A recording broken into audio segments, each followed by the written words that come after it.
Good morning. तो हम लोगों ने निर्वाचन आयोग कल देखना स्टार्ट किया हुआ था। प्रीलिम्स के पॉइंट ऑफ व्यू से हम लोगों ने चीज़ों को देखा हुआ था। अब हमें मेंस के पॉइंट ऑफ व्यू से देखना है कि यहाँ मेंस से रिलेटेड क्या क्या क्वेश्चन आ सकते हैं। तो मुख्य परीक्षा संबंधित जो मुद्दे हैं यहाँ से पहले हम लोग उसको देखते हैं कि मुख्य परीक्षा से संबंधित मुद्दे क्या क्या हो सकते हैं और क्या क्या सवाल यहाँ से बन सकते हैं। तो पहला एक तो क्वेश्चन ये बनता है कि लोकतंत्र में, डेमोक्रेसी में what is importance of election, ये चुनाव का क्या महत्व होता है। तो पहले हम यहाँ पर समझें कि लोकतंत्र में चुनाव का क्या महत्व है। ये स्ट्रेट फॉरवर्ड जब क्वेश्चन बनते हैं तो इस तरीके के क्वेश्चन आ सकते हैं। तो हर तरीके के क्वेश्चन के लिए हमें तैयार रहना चाहिए। तो लोकतंत्र में चुनाव का मतलब क्या है। तो देखिए, लोकतंत्र में चुनाव जो है वह आज के प्रतिनिधि मूलक लोकतंत्र में, आज जो लोकतंत्र उसको हम प्रतिनिधि मूलक लोकतंत्र कहते हैं, यानी हम सीधे अपने लिए नीतियां नहीं बनाते हैं बल्कि हम अपने प्रतिनिधियों का चयन करते हैं और अपनी इच्छाओं का स्थानांतरण उनको कर देते हैं।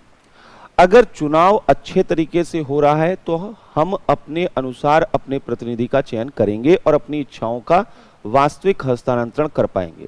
लेकिन अगर चुनाव ही गलत, दोषपूर्ण तरीके से होंगे तो न तो सही प्रतिनिधियों का चयन हो पाएगा और न जनता की इच्छाओं का प्रतिनिधित्व हो पाएगा, और ऐसे में लोकतंत्र पूरी तरीके से एक विफल व्यवस्था बनकर रह जाएगी। दुनिया के अलग अलग देशों में अगर हम देखें तो आज यह देखने को मिलता है कि वहां पर लोकतंत्र के सामने ये गंभीर चुनौतियां आ रही हैं।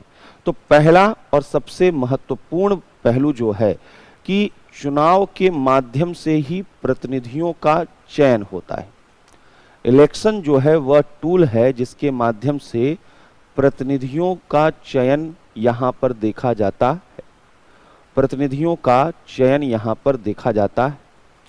और यहाँ पर प्रतिनिधि जो हैं, रिप्रेजेंटेटिव, जो पीपल्स रिप्रेजेंटेटिव हैं, जहाँ प्रतिनिधि जनता की इच्छा का प्रतिनिधित्व करते हैं, जहाँ प्रतिनिधि जनता की इच्छा का प्रतिनिधित्व करते हैं। और इसलिए लोकतंत्र स्वतंत्र और निष्पक्ष होने चाहिए जिससे कि जनता की इच्छाओं का वास्तविक प्रतिनिधित्व, रियल रिप्रेजेंटेशन ऑफ विल, वह संभव हो सके, पॉसिबल हो सके। दूसरा, चुनाव जब होते हैं तो प्रतिनिधियों पर दबाव का काम करते हैं। कोई भी सरकार है जिनको हमने चुना हुआ है, उन्हें अगर सही तरीके से जनता के लिए वो काम नहीं कर रहे हैं तो एक दबाव का काम करता है कि अगले चुनाव में आप हट जाएंगे। यह राजतंत्र नहीं है कि एक बार आप गद्दी पर बैठ गए और आप मनमाना शासन करिए, आपको कोई हटाने वाला नहीं है। तो यहाँ पर प्रतिनिधियों पर जनता का नियंत्रण चुनाव के माध्यम से हो पाता है।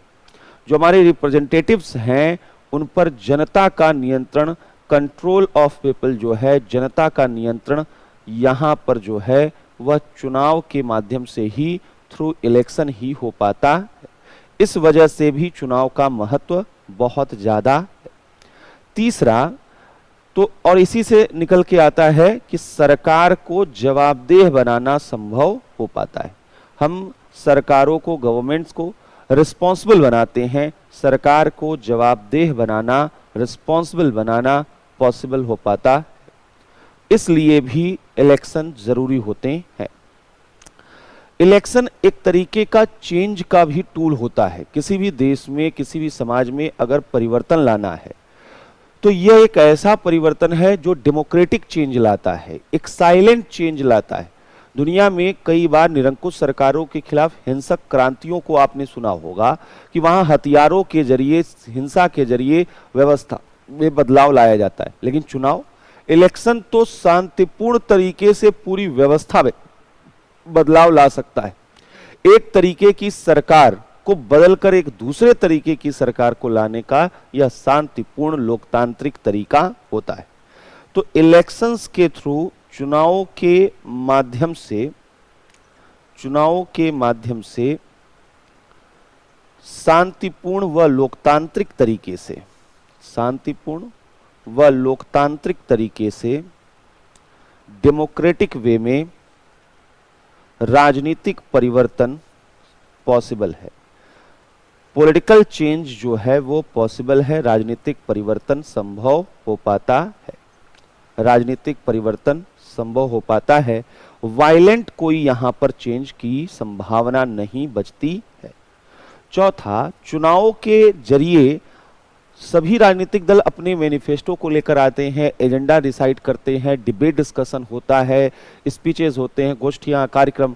तो हमारा जो पॉलिटिकल अवेयरनेस है, हम समझ पाते हैं कि ये मुद्दे जो हैं, बेरोजगारी का मुद्दा, महंगाई का मुद्दा, राष्ट्र का मुद्दा, सुरक्षा का मुद्दा, ये मुद्दे जो है वह इन्हीं चुनाव के जरिए हमें मालूम चलते हैं और हमारा जो पॉलिटिकल अवेयरनेस है, हमारा जो पॉलिटिकल एजुकेशन है, उसका एक टूल बन जाता है इलेक्शन।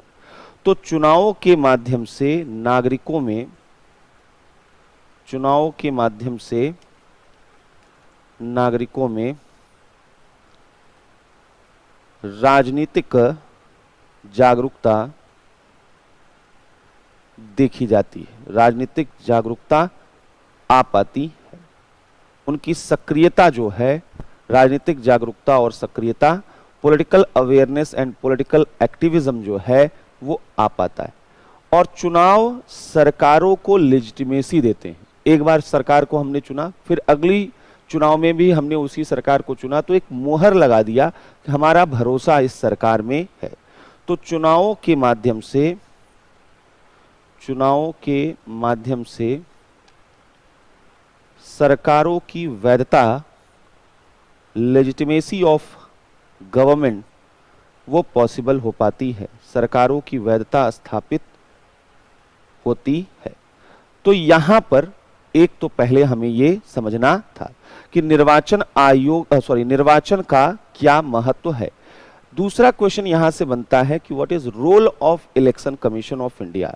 निर्वाचन आयोग की भूमिका का अगर क्रिटिकल एग्जामिन करना हो, निर्वाचन आयोग की भूमिका का क्रिटिकल एग्जामिनेशन करना हो, आलोचनात्मक मूल्यांकन करना हो, तो कई बार यहां से प्रश्न बन सकते हैं। आपको क्यों लगता है कि निर्वाचन आयोग पर सवाल खड़े हो रहे हैं, और क्या वाकई निर्वाचन आयोग वह फ्री और इंडिपेंडेंट बॉडी के रूप में काम कर पा रही है या नहीं कर पा रही है। ऐसे क्वेश्चन जब भी आप लिखिए तो पहले तो इंट्रो आप अपने तरीके से वहां पर बताइए। जैसे भारत में निर्वाचन आयोग को डेमोक्रेसी के फोर्थ पिलर के रूप में देखा जाता है। तो निर्वाचन आयोग जो है ये इसलिए इंपॉर्टेंट है क्योंकि निर्वाचन आयोग को लोकतंत्र के चौथे स्तंभ के रूप में देखा जाता है। यह फोर्थ पिलर ऑफ डेमोक्रेसी है, लोकतंत्र के चौथे स्तंभ के रूप में यहां पर देखा जाता है, लोकतंत्र के चौथे स्तंभ के रूप में देखा जाता है। और एक क्रेडिबल इंस्टीट्यूशंस के रूप में इसका हमेशा से इमेज रहा है, खासकर 90 के दशक के बाद से एक विश्वसनीय संस्था के रूप में इसका यहां पर रहा है। लेकिन आज अगर इसकी भूमिका को देखें, यानी अगर इसकी जो है सकारात्मक भूमिका, पॉजिटिव जो है, जो इसके रोल रहे हैं या पॉजिटिव जो अचीवमेंट्स रहे हैं, उपलब्धियां रही हैं, अगर उनको हम यहाँ पर देखें तो हमें पता चलता है कि वाकई यह डेमोक्रेसी के फोर्थ पिलर के रूप में कैसे काम करता रहा है। तो सबसे पहला जो रोल रहा है डेमोक्रेसी में इलेक्शन कमीशन ऑफ इंडिया का, इसने फ्री एंड फेयर इलेक्शन के कस्टोडियन के रूप में काम किया है और इसमें कोई डाउट नहीं है। यह स्वतंत्र और निष्पक्ष चुनाव के अभिरक्षक के रूप में इसने काम किया है, स्वतंत्र और निष्पक्ष चुनाव के अभिरक्षक यानी कस्टोडियन के रूप में। कस्टोडियन जो है यह था फ्री एंड फेयर इलेक्शन का, यह उस रूप में अपना रोल प्ले किया है। और यहां पर जो है फर्स्ट जनरल इलेक्शन से लेकर आज तक यह देखा जाता रहा है कि निर्वाचन आयोग वह बड़े स्तर पर जो है यहां पर काम करता रहा है। इसने यह दिखाई दिया कि राजनीति के अपराधीकरण पर भी इसने रोक लगाई, इसने अच्छे प्रैक्टिसेस जो हैं वहां पर लाए, जिससे कि बूथ कैप्चरिंग या इस तरीके की चीजें पॉसिबल न हो पाए। एक बड़ी आबादी देश की थी, लेकिन इस बड़ी आबादी में जो है सफलतापूर्वक जो है वह चुनाव का संचालन कर पाया। तो शांतिपूर्ण रूप में वह चुनाव का संचालन करती रही है, शांतिपूर्ण रूप में इसने चुनाव का संचालन किया है। यह यहाँ पर देखा जाता रहा है, यह देखा जाता रहा है कि इसने जो है राजनीति के अपराधीकरण पर रोक लगाई है, राजनीति के अपराधीकरण पर रोक इसने लगाई। यह देखा जाता रहा है कि चुनाव आयोग ने, इलेक्शन कमीशन ऑफ इंडिया ने वह ऐसे प्रैक्टिसेस किए जिनसे बूथ कैप्चरिंग या इस तरीके के इलेक्टोरल करप्शन, इन पर जो है उसने रोक लगाने की कोशिश की। तो बूथ कैप्चरिंग की बातें हो यहाँ पर, या इलेक्टोरल जो है वायलेंस हो, चुनावी हिंसा जो है, चुनावी भ्रष्टाचार, इलेक्टोरल जो ऑफेंसेस हैं, चुनावी भ्रष्टाचार पर रोक लगाने में इसने जो है वह काफी बड़ा रोल प्ले किया है। तो इसने, ऐसा नहीं है पूरी तरीके से ये प्रॉब्लम्स को सॉल्व किया है, लेकिन ऐसा इसने किया है, इसलिए इसको देखा जाता है। दूसरा, चुनावी आचार संहिता, जो हमने ऊपर भी बात किया था कि चुनावी आचार संहिता का इसने निर्धारण किया है, और यहाँ पर जो है यह दिखाई दिया कि इससे सभी राजनीतिक दलों को फायदा मिला। तो यहाँ पर सभी राजनीतिक दलों के लिए एक जैसी परिस्थितियां निर्मित करने में इसने बड़ा रोल प्ले किया है। सभी राजनीतिक दलों को अवसर की समानता, यानी पॉलिटिकल अपॉर्चुनिटी सबको मिल सके, यह इंश्योर करने का काम जो है वो किसने किया है? इलेक्शन कमीशन ऑफ इंडिया ने किया है। इसने, इलेक्शन कमीशन ऑफ इंडिया ने चुनावी खर्चों की निगरानी करने में भी बड़ी भूमिका निभाई है। चुनावी खर्चों की निगरानी यहाँ पर इसके द्वारा किया जाता है, और इसके पर्यवेक्षक होते हैं, ऑब्जर्वर होते हैं, जिसके थ्रू इलेक्टोरल एक्सपेंसेस जो हैं वहाँ पर वह निगरानी कर सके, जिससे काले धन पर रोक लग सके, जिससे ब्लैक मनी जो है उसको कंट्रोल किया जा सके, उसको चेक किया जा सके, काले धन पर रोक लग सके। ये काम भी इलेक्शन कमीशन ऑफ इंडिया ने किया है। इलेक्शन कमीशन ऑफ इंडिया जो है उसने एक पॉलिटिकल अवेयरनेस, वह राजनीतिक जागरूकता, जागो मतदाता, यहाँ पर राजनीतिक जागरूकता, पॉलिटिकल अवेयरनेस कैंपेन भी, राजनीतिक जागरूकता अभियान भी इसने चलाया है। आप जब भी देखेंगे तो यहाँ पर मतदाताओं को लेकर जो है एक अवेयरनेस कैंपेन चलाई देता है, और इसकी वजह से मतदान में जो है वृद्धि, मतदान प्रतिशत में वृद्धि जो है वह अलग अलग समय पर अगर देखा गया तो वोटिंग परसेंटेज जो है वो बढ़ने में भी इसका बड़ा रोल रहा है। तो चुनाव आयोग ये काम भी यहाँ पर करता रहा है, और इस तरीके के जो है प्रयास वह करता रहा है। चुनाव आयोग के द्वारा यह दिखाई देता रहा है कि इसने जो है यहाँ पर चुनावी नवाचार भी किए हैं, यहाँ चुनावी नवाचार भी इसके द्वारा किए गए हैं। चुनावी नवाचार में यहाँ पर देखा जाता रहा है कि ईवीएम का इस्तेमाल जो है आज यहाँ पर दिखाई दे रहा है, वीवीपीएटी का इस्तेमाल जो है दिखाई दे रहा है। तो ये इलेक्शन कमीशन ऑफ इंडिया की वजह से यहाँ पर हो पाया है। लेकिन हमने कहा कि ये ठीक है, उपलब्धियां हैं कि आज हम जो है एक बड़े लोकतंत्र में रह रहे हैं, बहुत बड़ी आबादी जो है मतदान के अधिकार का इस्तेमाल कर रही है, और शांतिपूर्वक ढंग से सही संतुलित तरीके से चुनाव आयोग इन चुनावों का संचालन कर रहा है।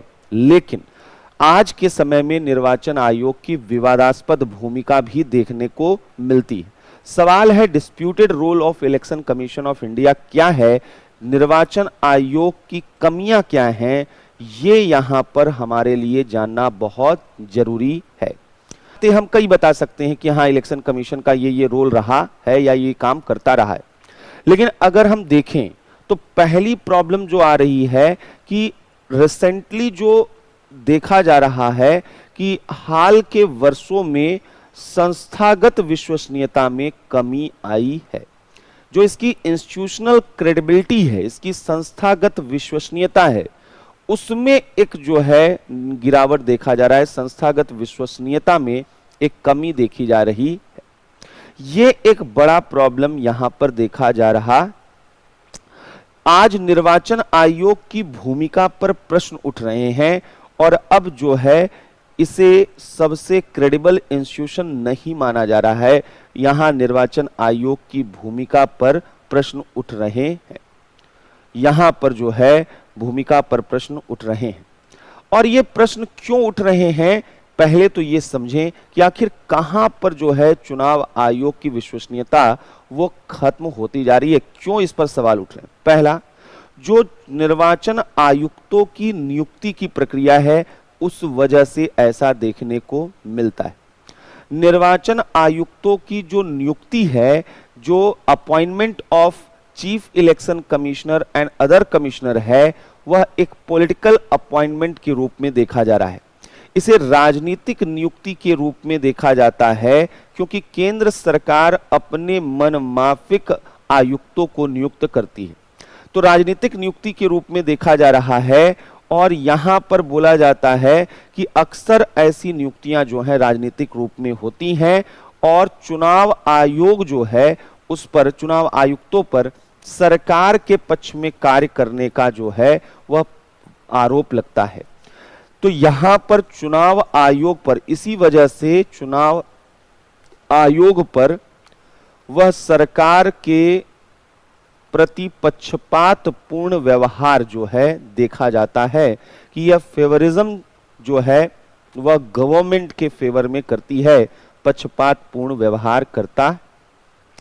तो यहां पर निर्वाचन आयुक्तों में जो है, तो इसी वजह से इसको बोला जाता है कि यह politicisation of election commission of India है, यानी चुनाव आयोग का राजनीतिकरण। यहां पर लोगों का मानना है कि चुनाव आयोग का राजनीतिकरण बढ़ चुका है, चुनाव आयोग का राजनीतिकरण यहां पर बढ़ चुका है। तो एक तो पहला प्रॉब्लम है जो ट्रांसपेरेंट, जो अपॉइंटमेंट प्रोसेस नहीं है, केंद्र सरकार द्वारा नियुक्त किया जाता है, निर्वाचन आयुक्तों की कोई योग्यता, कोई क्राइटेरिया वहां पर डिसाइड नहीं किया गया है। एक प्रॉब्लम यहां पर यह है। दूसरा प्रॉब्लम है कि यहां पर अन्य जो मुख्य निर्वाचन आयुक्त के अतिरिक्त जो मुख्य निर्वाचन आयुक्त हैं, चीफ इलेक्शन कमिश्नर हैं, मुख्य निर्वाचन आयुक्त के अतिरिक्त अन्य आयुक्तों को कार्यकाल का संरक्षण नहीं है। अन्य आयुक्तों को कार्यकाल का संरक्षण नहीं दिया गया। इनका टेन्योर जो है वो जो है यहां पर वह प्रोटेक्टेड नहीं है।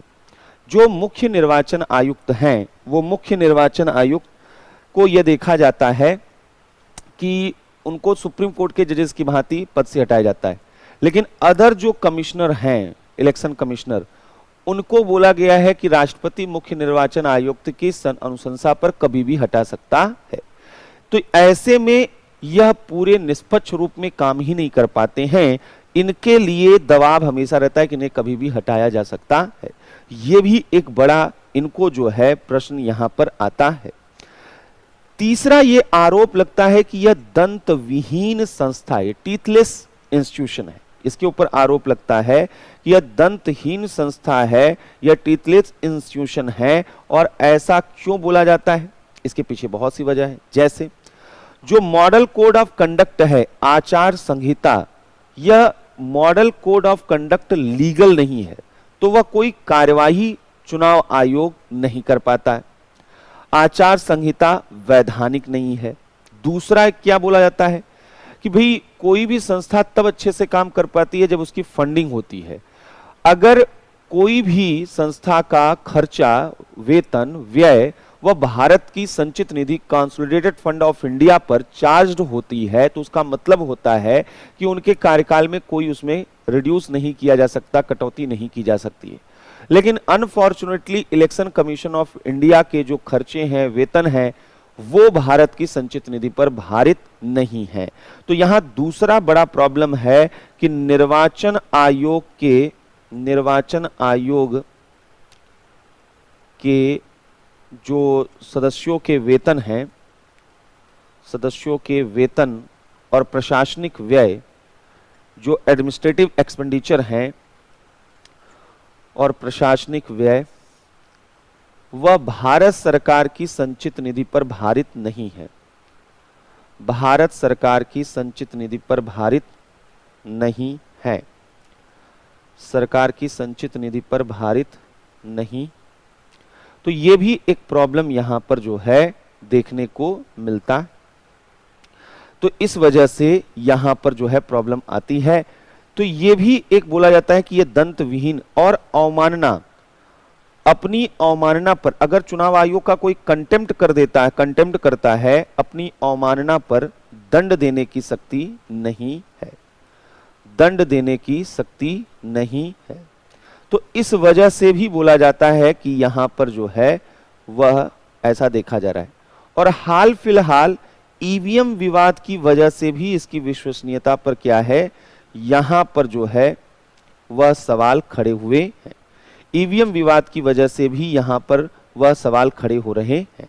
तो कुल मिलाकर ये सब कुछ मुद्दे हैं जो इलेक्शन कमीशन के जो है ऊपर वो बड़ा सवाल खड़ा करते हैं।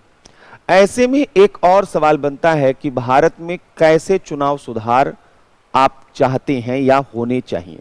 इलेक्टोरल रिफॉर्म्स, तीसरा क्वेश्चन जो बन सकता है कि भारत में चुनावी सुधार वह इलेक्टोरल रिफॉर्म्स या नीड ऑफ द आवर है। तो आपके अनुसार कौन कौन से चुनावी सुधार आज के समय में जरूरी हैं। पहला और सबसे इंपॉर्टेंट चीज है जो क्लीनिंग करना है इलेक्शन, जो इलेक्टोरल सिस्टम है, इलेक्टोरल सिस्टम को क्लीन करने की जरूरत यहां पर है। तो पहला सबसे इंपॉर्टेंट है निर्वाचन प्रणाली, जो इलेक्टोरल सिस्टम है उसको क्लीन करने की जरूरत है। निर्वाचन प्रणाली में स्वच्छता।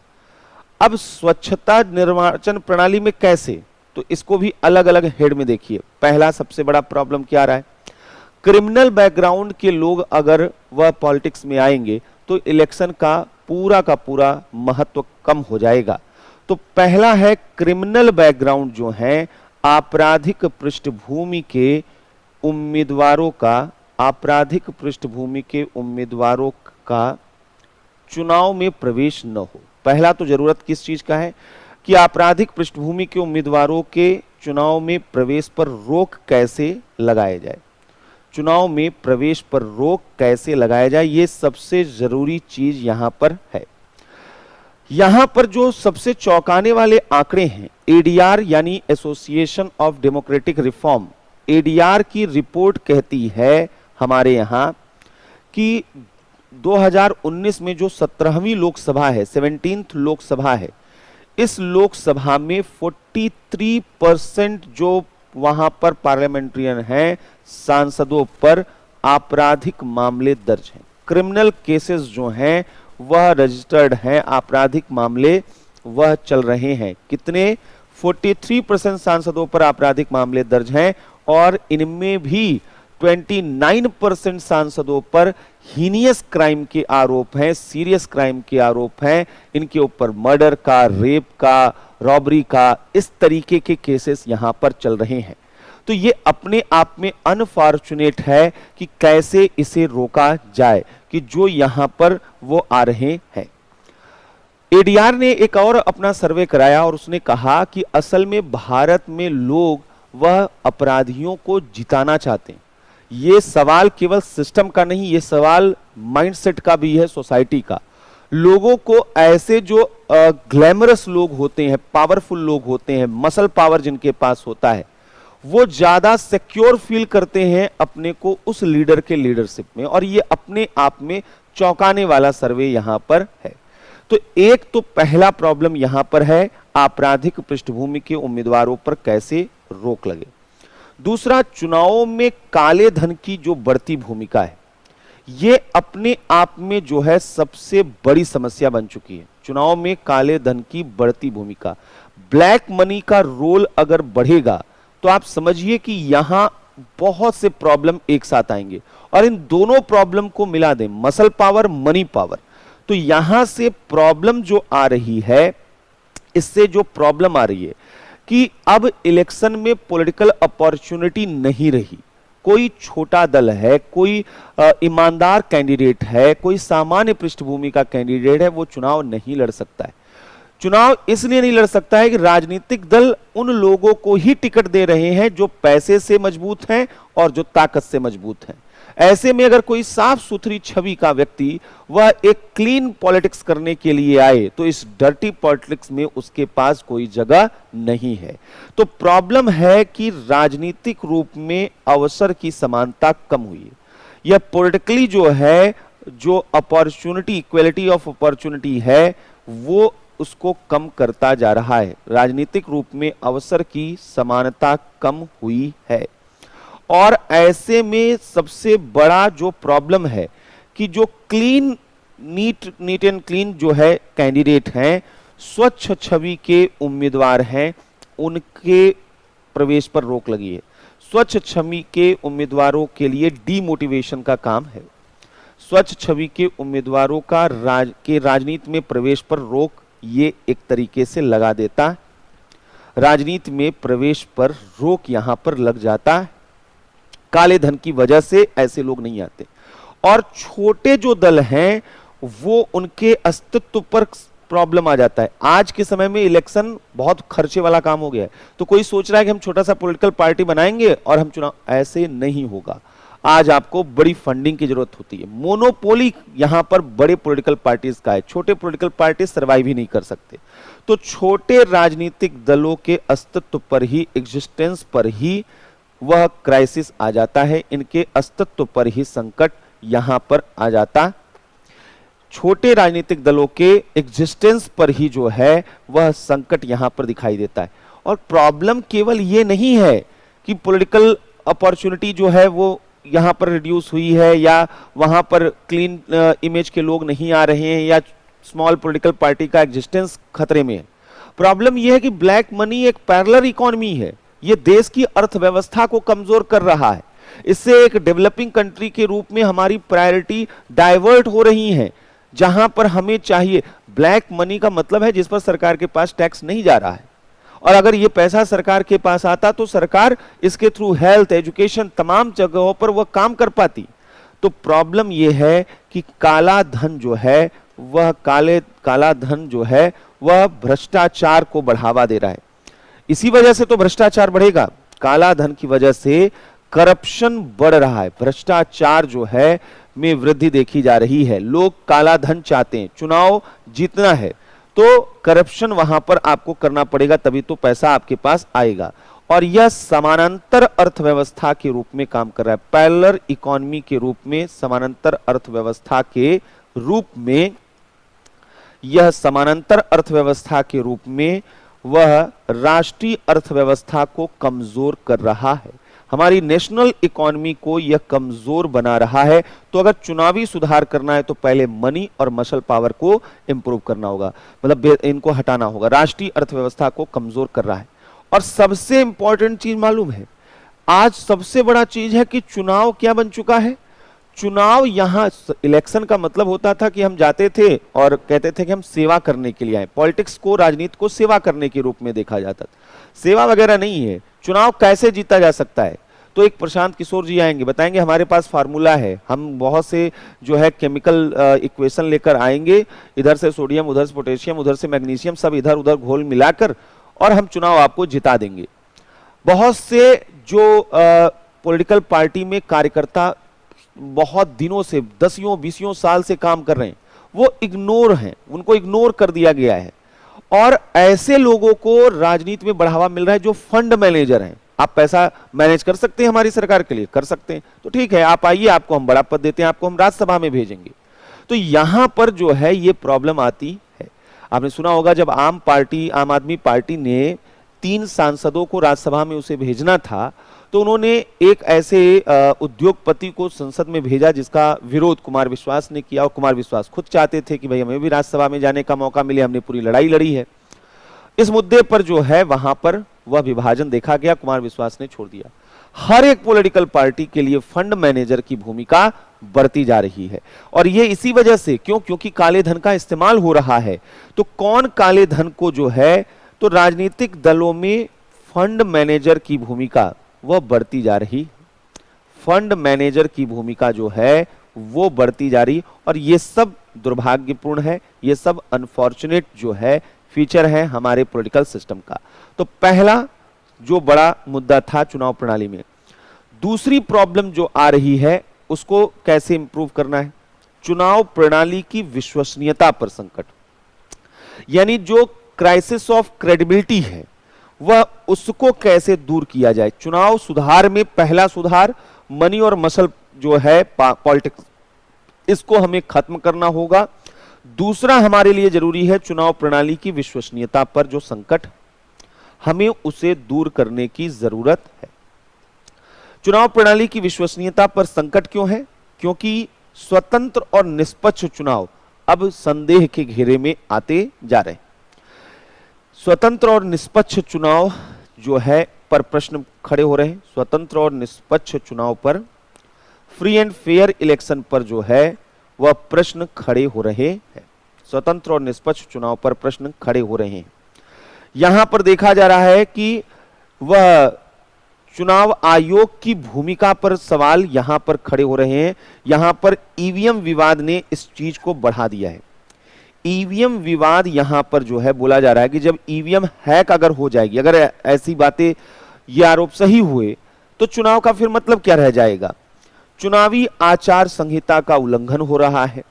एक प्रॉब्लम है कि फ्री एंड फेयर इलेक्शन, दूसरा चुनावी आचार संहिता का खुलेआम उल्लंघन हो रहा है।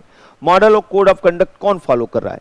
जाति और धर्म के आधार पर खुलकर अपील की जा रही है मतदान के लिए। तो चुनावी आचार संहिता का उल्लंघन बड़े स्तर पर हो रहा है। चुनाव आयोग की निष्पक्षता पर भी प्रश्न खड़े हो रहे हैं। यह फेयर नहीं है कि यह जो है चुनाव आयोग की निष्पक्षता पर प्रश्न खड़े हो रहे हैं कि जब सत्ताधारी दल कुछ कहता है तो आप उसको सुन लेते हैं, और जब विपक्ष कहता है तो आप कुछ नहीं सुनते हैं, कोई कार्रवाई नहीं करते हैं।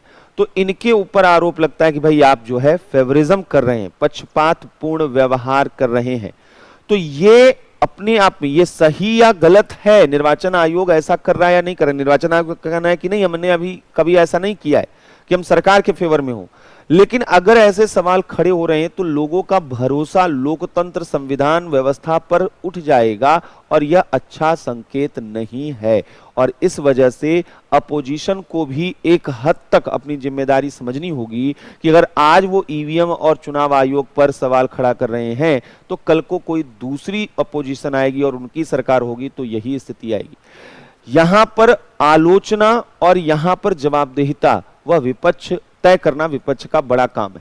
लेकिन विपक्ष इन सब को करने के क्रम में लोगों के भरोसे को लोकतंत्र और संविधान से न तोड़े।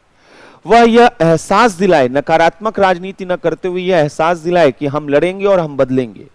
अगर वह फ्रस्ट्रेशन में यह कहना उन्होंने शुरू कर दिया कि अब कुछ भी सब कुछ बिक गया है, अगर सब कुछ बिक गया है तो सरकार बदलेगी कैसे? अगर वहां पर हर एक चीज जो है कंट्रोल्ड है, तो ये चीजें स्पेस पॉलिटिकल जो डिस्कोर्स का है ये बचा कर रखना चाहिए। लोगों के भरोसे को जो है कम से कम लोकतंत्र पर, सरकार पर भरोसा हो या न हो, अपने संविधान पर तो होना चाहिए। तीसरा और जो सबसे बड़ा इंपॉर्टेंट इलेक्टोरल रिफॉर्म चाहिए वो है सीधे इलेक्शन कमीशन में निर्वाचन आयोग की प्रभावशीलता पर, इफेक्टिवनेस ऑफ इलेक्शन कमीशन। तो चुनाव आयोग की प्रभावशीलता पर भी प्रश्न खड़े हो रहे हैं। तो जो इल्म चाहिए वो यहां पर भी चाहिए। यानी आज के समय में जो पॉलिटिसाइजेशन यहां पर इलेक्शन कमीशन का है वो एक बड़ा प्रॉब्लम दिखाई दे रहा है। निर्वाचन आयोग का राजनीतिकरण जो ऊपर हम लोगों ने बात किया हुआ था, तो ये जो है नहीं होना चाहिए। ये यहां पर जो है बदलने की कोशिश होनी चाहिए। तो इस वजह से इलेक्टोरल रिफॉर्म यहां पर बोले जा रहे हैं कि ये किए जाएं, और इसके लिए अलग अलग जो हैं यहां पर दावे किए जाते हैं, अलग अलग तरीके से बातें की जाती हैं कि कैसे ये किया जा सकता है। तो ये था हमारा जो है इलेक्शन कमीशन ऑफ इंडिया, और उससे रिलेटेड कुछ कुछ जो इंपॉर्टेंट यहां पर मेंस रिलेटेड चीजें थी। अब जो हम लोगों को देखना है वो हमें देखना है एक दूसरी जो बॉडी है हमारे यहाँ कॉन्स्टिट्यूशन में, जिसे हम लोग वह controller and auditor general of India कहते हैं, महालेखा नियंत्रक परीक्षक कहते हैं।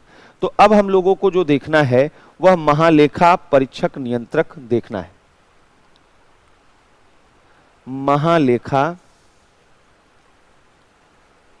कंट्रोलर एंड ऑडिटर जनरल, नियंत्रक परीक्षक। तो कैग के बारे में हम लोगों को देखना है, ये कैग क्या होते हैं, क्यों इनका जो है महत्व होता है, क्या यहाँ पर जो है इनकी मुख्य भूमिका होती है, ये अब हम लोगों को समझना है। कॉन्स्टिट्यूशन में आर्टिकल 148 कैग के बारे में बात करता है, कहता है कि भारत का अपना एक कैग होगा और इसका अपॉइंटमेंट वह प्रेसिडेंट द्वारा किया जाता है। तो पहले कुछ बेसिक चीजें जो प्रीलिम्स के पॉइंट ऑफ व्यू से हैं, पहले वो समझते चलिए, तब आगे हम लोग इस पर बात करेंगे। तो आर्टिकल 148 जो है उसमें ये बातें कही गई हैं कि राष्ट्रपति द्वारा जो है इनकी नियुक्ति, भारत का एक कैग होगा, ये बोला गया है आर्टिकल 148 में कि भारत का एक कैग होगा, महालेखा नियंत्रक परीक्षक होगा। बोला गया है कि राष्ट्रपति द्वारा नियुक्ति की जाएगी, जिसकी नियुक्ति किसके द्वारा की जाएगी, राष्ट्रपति द्वारा की जाएगी, जिसकी नियुक्ति राष्ट्रपति द्वारा की जाएगी। और यहां पर अब सवाल यह है कि क्या इनकी योग्यता, क्वालिफिकेशन के बारे में कैग के बोला गया है? तो हमारे संविधान में इनकी योग्यता के बारे में कुछ भी नहीं बोला गया। यहां पर इनके कार्यकाल के बारे में बोला गया है, लेकिन इनकी योग्यता नहीं, योग्यता का उल्लेख नहीं किया गया है। क्या इनका जो है क्वालिफिकेशन होगा वह कुछ भी नहीं बताया गया है। तो अमूमन जो एडमिनिस्ट्रेटिव ऑफिसर होते हैं, प्रेसिडेंट उन्हें ही कैग के रूप में अपॉइंट कर देते हैं, लेकिन कैग के टेन्योर के बारे में जरूर बताया गया है। तो कैग का जो कार्यकाल है वह 65 वर्ष की आयु, 65 ईयर का एज, या 6 वर्ष का कार्यकाल, जो भी पहले हो, ये यहां पर इनका, वही चुनाव आयुक्त जो मुख्य चुनाव आयुक्त हैं, 6 वर्ष का कार्यकाल। तो ये इनका जो है टेन्योर होता है। कल भी हमने बताया था कि इनमें जो भी पहले हो, जो पहले कंप्लीट हो जाए, मान लीजिए कि वो 6 वर्ष पहले उनका कंप्लीट हो गया, 65 वर्ष के पहले ही अपॉइंट हुए, 6 साल हो गए, तो रिटायर हो जाएंगे।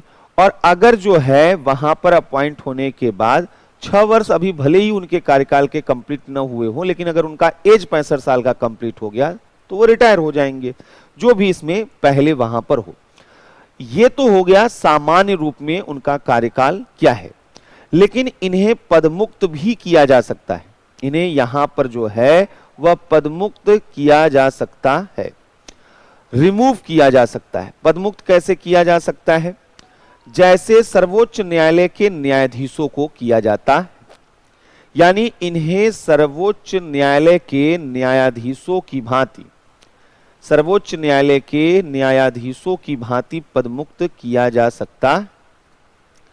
एक बार यह प्रश्न भी आया हुआ था, प्रश्न आया हुआ था कि कैग को रिमूव कैसे किया जा सकता है, सीपीएफ में आया हुआ था। ऑप्शन दिया हुआ था, ऑप्शन ए प्रेसिडेंट द्वारा, ऑप्शन बी पार्लियामेंट द्वारा, ऑप्शन सी लोकसभा द्वारा, ऑप्शन डी, इस तरीके से उसमें दिए गए थे। तो इसका आंसर होगा प्रेसिडेंट, क्योंकि सर्वोच्च न्यायालय के न्यायाधीशों को कैसे हटाया जाता है? संसद में एक महाभियोग चलाया जाता है और उस महाभियोग के प्रस्ताव पर राष्ट्रपति जब सिग्नेचर कर देते हैं तो न्यायाधीशों को हटा दिया जाता है। यानी संसद के प्रतिवेदन पर राष्ट्रपति द्वारा पदमुक्त किया जाता है, कैग को भी संसद के प्रतिवेदन पर राष्ट्रपति के द्वारा पदमुक्त किया जाता। दूसरा कि कैग के सेवा शर्तें जो हैं उनका निर्धारण संसद करती है और इसके जो है यह वेतन तो यहां पर जो है जो इसके वेतन वगैरह हैं ये यहां पर जो है सबसे महत्वपूर्ण है। तो यहां पर संसद द्वारा निर्धारण किया जाता है और दूसरी अनुसूची में इसका उल्लेख है कि इनको कितना पैसा मिलेगा, दूसरी अनुसूची में उल्लेख किया जाता है। जो सबसे महत्वपूर्ण चीज जो हमारे लिए यहां पर जानने वाली चीज है, कैग का वेतन और उसका एडमिनिस्ट्रेटिव एक्सपेंडिचर वह कंसोलिडेटेड फंड ऑफ इंडिया पर चार्ज्ड है। तो कैग के जो सबसे इंपॉर्टेंट चीज है कि कैग के वेतन भत्ते और प्रशासनिक व्यय, वेतन भत्ते और प्रशासनिक व्यय, एडमिनिस्ट्रेटिव एक्सपेंडिचर, प्रशासनिक व्यय भारत सरकार की संचित निधि पर भारित है। भारत सरकार की संचित निधि पर भारित है, संचित निधि पर भारित है। तो एक तो यहां पर ये समझना है। दूसरा, एक और महत्वपूर्ण चीज यहां पर समझना है, कैग तो एक अकेला व्यक्ति है और कैग का काम बहुत बड़ा है, तो कैग के अधीन बहुत कर्मचारी काम करते हैं। आप में से जिन लोगों ने एसएससी की भी तैयारी की होगी, आपको मालूम होगा कि आप एसएससी के थ्रू कैग में भी जा सकते हैं। तो कैग के बड़े कर्मचारी होते हैं और उनके माध्यम से कैग अपना काम करता है। लेकिन कैग के कर्मचारी किसके कहने पर काम करेंगे, क्या नियम कायदा उनके लिए होगा, ये कौन डिसाइड करेगा? तो बोला गया है कि यह कैग को ही अधिकार है कि वह अपने कर्मचारियों की सेवा शर्तों का निर्धारण वह स्वयं कर सके। तो यहां पर तीसरा और महत्वपूर्ण चीज है कि कैग के अधीन कार्यरत कर्मचारियों की, कैग के अधीन कार्यरत कर्मचारियों की सर्विस कंडीशन, सेवा शर्तों का निर्धारण, सेवा शर्तों का निर्धारण करते राष्ट्रपति हैं, लेकिन किसके एडवाइस पर करते हैं? कैग की सलाह पर करते हैं कि सेवा शर्तों का निर्धारण कैग की सलाह पर, सेवा शर्तों का निर्धारण कैग की सलाह पर किसके द्वारा किया जाता है? प्रेसिडेंट द्वारा। कैग की सलाह पर राष्ट्रपति द्वारा किया जाता है, राष्ट्रपति द्वारा किया जाता है। एक और इंपॉर्टेंट फीचर यहां पर कैग के बारे में है, कैग एक बहुत महत्वपूर्ण संवैधानिक निकाय है और हम नहीं चाहते हैं कि कैग जो है कोई ऐसा व्यक्ति हो जो गलत तरीके से कार्य करे। तो कैग जो है गलत तरीके से कार्य न कर, इसलिए ये नियम बनाया गया है कि उसके रिटायरमेंट के बाद, अगर कैग रिटायर हो जा रहे हैं तो उसके बाद वह कोई भी भारत सरकार या राज्य सरकार के अधीन पद धारण नहीं करेंगे। ऐसा इसलिए किया जाता है कि मान लीजिए आज कोई कैग है और सरकार उनको ऑफर करे कि आप रिटायर हो जाएंगे, हम आपको इस पद पर, आपको इस आयोग का अध्यक्ष बना देंगे, आपको ये पद दे देंगे। इस तरीके का लालच अगर वहां पर दे दिया जाए, भविष्य का लालच, और आज कैग से कोई काम ले लिया जाए, तो ये गलत पद्धति यहां पर शुरू हो जाएगी। तो पहले ही हमने कह दिया है कि नहीं, आप अब कैग मतलब बहुत बड़ा पद है, अब इसके आगे अब आप कुछ नहीं करेंगे। तो यहां पर उनके अंदर कोई ये मोटिवेशन फ्यूचर का नहीं होता है, जो काम आज का है वो ईमानदारी से करते हैं।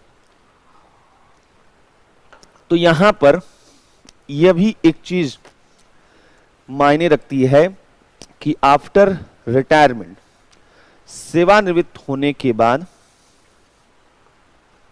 कैग भारत सरकार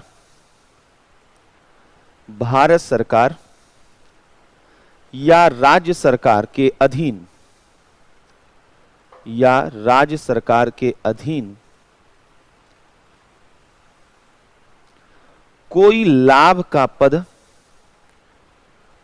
कोई पद धारण, कोई ऑफिस जो है होल्ड नहीं करेंगे, कोई पद धारण करने के पात्र नहीं होंगे। तो ये क्लियर यहां पर जो है इंडिकेशन दे दिया गया है। अब आइए यहां से कैग का काम क्या होता है, कैग की शक्तियां क्या हैं, कर्तव्य क्या हैं, इन पर समझते हैं। तो कैग की जो हैं वह शक्तियां क्या हैं, ड्यूटीज क्या हैं, कर्तव्य क्या हैं, पावर एंड जो है ड्यूटीज क्या हैं कैग की, जो बताया गया है संविधान में। तो ये बताया गया है संविधान में आर्टिकल 149 में। आर्टिकल 149 कहता है कि कैग का काम क्या है, ऑडिटिंग करना है। ऑडिटिंग किसका? यूनियन गवर्नमेंट और स्टेट गवर्नमेंट दोनों का। पहले चीज समझिएगा, कैग केवल केंद्र का नहीं है, हमारे यहाँ इंटीग्रेटेड ऑडिट सिस्टम है, एक ही संस्था है और केंद्र सरकार राज्य सरकार दोनों का ऑडिट करती है। ऑडिट करने का मतलब क्या होता है, अंकेक्षण करने का मतलब क्या होता है, तो आप में से जो लोग कॉमर्स के स्टूडेंट होंगे वो बेहतर तरीके से समझ रहे होंगे। अकाउंटिंग और ऑडिटिंग में अंतर होता है। ऑडिटिंग में ये देखा जाता है कि जो भी सरकार के द्वारा आय या व्यय हो रहा है, जो खर्च हो रहा है सरकार के साथ द्वारा, क्या वह जेन्युइन एक्सपेंडिचर है या नहीं है। एक तो हो गया कि वहां पर वह बिल के जो है अकाउंट के जो अकाउंट है वो सही है। अकाउंट का मतलब ये हो गया, जैसे कॉमनवेल्थ गेम हुआ या कोई भी घोटाला आप किसी का भी ले लीजिए, तो अब अगर वहां पर संसद के द्वारा 4,000 रुपए आपको मिले हैं, बिल में आपने शो कर दिया कि 4,000 में 50 रुपए यहां खर्च हुए, 50 रुपए यहां, 60 रुपए यहां, आपने शो कर दिया, अकाउंट एकदम क्लियर है, बिल भी है और मैच हो रहा है कि हाँ यहां पे खर्च हुआ। लेकिन ऑडिट में केवल ये नहीं देखा जाता है, ऑडिट में ये भी देखा जाता है कि क्या वाकई वो जो 50 रुपया रखा गया है वहां पे, वह उसी के लिए खर्च होना चाहिए था। 50 रुपया क्या वहां पर महंगा या सस्ता तो नहीं है। यानी कैग का काम भारत सरकार के मंत्रालयों, विभागों के खर्चों पर यह ऑडिट करना है कि कहीं ऐसा तो नहीं गलत तरीके से खर्च हो रहा है, कम या ज्यादा खर्च हो रहा है, वहां पर जहां होना चाहिए वहां हो रहा है कि कहीं और हो रहा है। यानी ऑडिट वो तरीका है जिससे फाइनेंशियल करप्शन एक्सपोज होते हैं।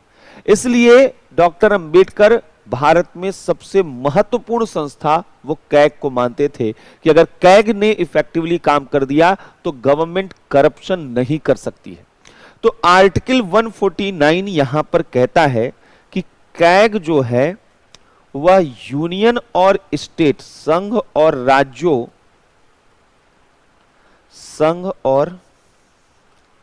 राज्यों के तथा किसी अन्य अदर अथॉरिटी, कोई अगर अन्य प्राधिकारी है या निकाय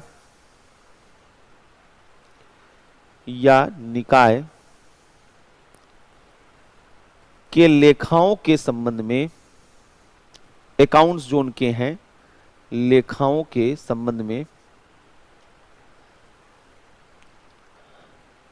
ऐसे कर्तव्यों का पालन करेगी, ऐसे कर्तव्यों का पालन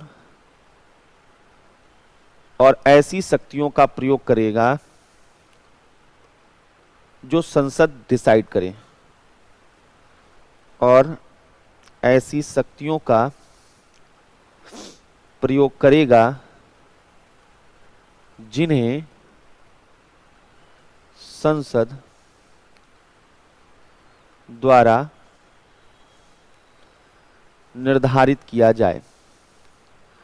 और अब इससे क्या समझ में आ रहा है कि जो ऑडिटिंग होनी है यूनियन और स्टेट गवर्नमेंट की या किसी अदर अथॉरिटी की, वो पावर क्या होंगी, वो ड्यूटी क्या होंगी, ये कौन डिसाइड करेगा, पार्लियामेंट डिसाइड करेगा।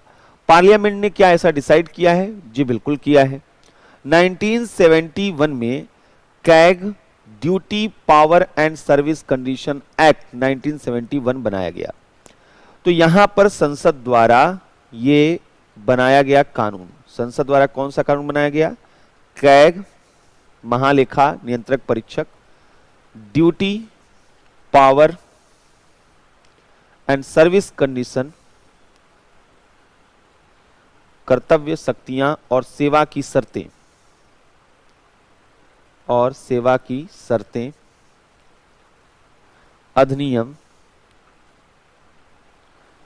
1971 ये बनाया गया। और इसमें जो शक्तियों का उल्लेख किया गया है, क्या इसका काम है, देखिए एक एक करके। पहला बताया गया है कि यह जो है वह कंपाइल करती है यूनियन और स्टेट के जो अकाउंट्स हैं, यह संघ और प्रत्येक राज्य के लेखाओं का संकलन करती है। यह संघ और प्रत्येक राज्य के अकाउंट्स का जो है को यहां पर प्रत्येक राज्य के लेखाओं का संकलन करती है। दूसरा यहां पर संकलन करती है और यहां पर जो है वह संचित निधि से किए गए व्यय का ऑडिटिंग करती है। ऑडिटिंग किसका करती है, जो कॉन्स्टिट्यूट फंड ऑफ इंडिया से जो भी खर्च हो रहे हैं, संचित निधि में से किए गए व्यय का अंकेक्षण करती है। व्यय का अंकेक्षण यानी ऑडिटिंग यहां पर करती है। इसी तरीके से कॉन्टीजेंसी फंड और पब्लिक अकाउंट फंड, इनका भी अंकेक्षण यानी ऑडिटिंग करती है। आकस्मिकता निधि, कंटिजेंसी फंड और पब्लिक अकाउंट फंड का भी, लोक लेखा निधि का भी जो है ऑडिटिंग ये करती है। जो भी गवर्नमेंट ऑफ इंडिया या स्टेट गवर्नमेंट के जो भी डिपार्टमेंट्स हैं, जो भी उनके बिजनेस हैं, जो भी उनके प्रॉफिट लॉस हैं, उनके बैलेंस शीट का कितना आया कितना गया, उस बैलेंस शीट का भी ऑडिटिंग करने का काम किसका होता है? कैग का होता है। समझ रहे हैं? जो आ रहा है जा रहा है, पैसे का जो लेन देन है, फाइनेंशियल ट्रांजैक्शन है, वो सब यहां पर इसके द्वारा किया जाता।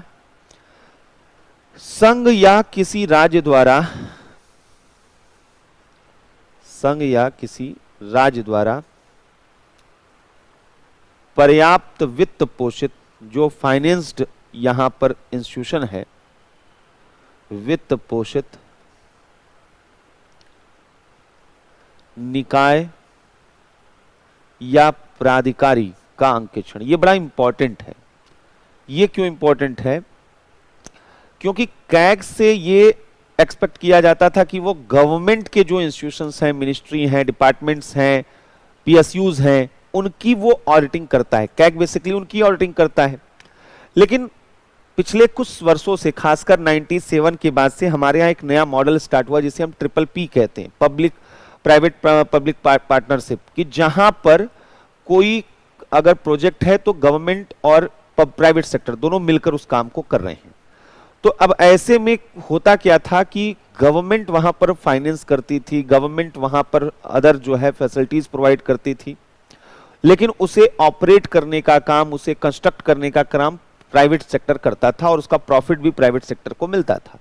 अब सवाल यह था कि यह प्रोजेक्ट ज्वाइंट था, इसमें गवर्नमेंट का पैसा लगा हुआ है, गवर्नमेंट की बहुत से जो है टैक्स फ्री वहां पर किया हुआ है, कई चीज गवर्नमेंट ने वहां पे किया हुआ है। तो ऐसे कंडीशन में क्या इस तरीके के प्रोजेक्ट की ऑडिटिंग होनी चाहिए? तो प्राइवेट सेक्टर कहता था हमारे ऑडिटिंग कैसे होगा, ये तो गवर्नमेंट की ऑडिटिंग करिए। तो यहां पर ये क्लियर कर दिया गया ऐसा नहीं है। गवर्नमेंट का और प्राइवेट सेक्टर के द्वारा, मतलब अगर कहीं भी यूनियन गवर्नमेंट या स्टेट गवर्नमेंट द्वारा वह एडिक्वेटली फाइनेंस्ड कोई भी अगर बॉडी है, कोई भी अथॉरिटी है, तो उसका भी जो है वह ऑडिटिंग कैग के द्वारा किया जाएगा। तो ऐसे और यहां पर काम होते हैं। लेकिन एक चीज और यहां पर जो हमें समझना है कि कैग की रिपोर्ट किसके सामने प्रेजेंट की जाती है। तो आर्टिकल 151 यहां पर कहता है कि जो कैग की रिपोर्ट होती है, हमने कहा वो केंद्र और राज्य दोनों का काम कर रहे हैं, तो केंद्र कैग की जो रिपोर्ट है जो केंद्र से संबंधित है वो राष्ट्रपति को दे दी जाती है, और जो राज्यों से संबंधित है वो किसको दी जाएगी? राज्यपाल को दी जाएगी। तो कैग का जो है वह किस तरीके का रोल होता है, ये यहां पर जानना हमारे लिए जरूरी था। तो ये तो एक यहां पर जो है यह मालूम होना चाहिए कि कैग क्यों जो है मायने रखता है, कैग की शक्तियां क्या हैं, ये सारी चीजें हम लोगों ने देख ली। अब यहां पर जो हमें समझना है कि कैग की भूमिका, क्वेश्चन अगर मेंस रिलेटेड यहां पर आया कि मुख्य परीक्षा से संबंधित, तो एक ही क्वेश्चन आएगा, मुख्य परीक्षा से संबंधित प्रश्न अगर यहां पर आया तो एक ही प्रश्न बनेगा, कैग की भूमिका का मूल्यांकन कीजिए, है ना, कि कैग जो है सही तरीके से काम कर रहा है नहीं कर रहा है। तो पहला यहां पर जो हमको देखना है कि कैग की भूमिका क्या है। तो कैग की भूमिका जो है, जो अभी ऊपर आपने देखा वो सब तो इसका पावर था, फंक्शन था। अगर हम भूमिका देखें तो हम पिछले कुछ वर्षों से, विगत कुछ दशकों में हमने देखा है कि कैग एक्टिव हुआ है। विगत कुछ दशकों में कैग की सक्रिय भूमिका देखने को मिली है, एक्टिव कैग का कंसेप्ट आया है। खासकर जब यूपीए गवर्नमेंट थी उस वक्त, और विनोद सिन्हा साहब जब कैग थे, तो उस वक्त कैग की सक्रिय भूमिका, एक्टिव रोल हम लोगों ने देखा हुआ था। और यहां पर जो है यह देखा गया कि कैग के कारण जो है अनेक भ्रष्टाचार वहां एक्सपोज हुए, अनेक भ्रष्टाचार उजागर हुए, यानी एक्सपोज यहां पर हुए। तो कैग की भूमिका इस चीज में रही कि उसने अनेक भ्रष्टाचार वहां पर उजागर किए। 2G के बारे में जो कैग की यहां पर अनुमानित हानि की धारणा थी वो बड़ी चर्चा में रही। 2G स्पेक्ट्रम का जो आवंटन हुआ तो उसमें जो सरकार के पास पैसा आना चाहिए था, रेवेन्यू, कैग का कहना था कि वो बहुत ज्यादा रेवेन्यू आना चाहिए था, लेकिन गलत कारणों से, गलत तरीके से अलोकेशन की वजह से वैसा सरकार के पास नहीं आया है। तो ये एस्टिमेटेड लॉस का कंसेप्ट यहां पर आया हुआ था। तो कैग जो है यहां पर एक तो जो है भ्रष्टाचार उजागर कर रहा है, सरकार को जवाबदेह बनाना, सरकार और उसके विभागों को जवाबदेह, अकाउंटेबल बनाना, ये इसका काम है। यह जो पब्लिक का फंड है, जो हमारे जो यहाँ टैक्स पेयर हैं उनका जो फंड है, उसका कस्टोडियन असल मायने में वह कौन है? वह कैग ही है। तो यह सार्वजनिक धन का जो है अभिरक्षक है, यह सार्वजनिक धन का अभिरक्षक है। यहां पर जो है जो भी फाइनेंशियल ट्रांजैक्शन वगैरह हो रहे हैं वह सही तरीके से उन्हें लेकर आता है। कैग का काम इतना ही नहीं है, कैग का काम जो है वह लोक लेखा समिति जो है उसको भी गाइड करना है।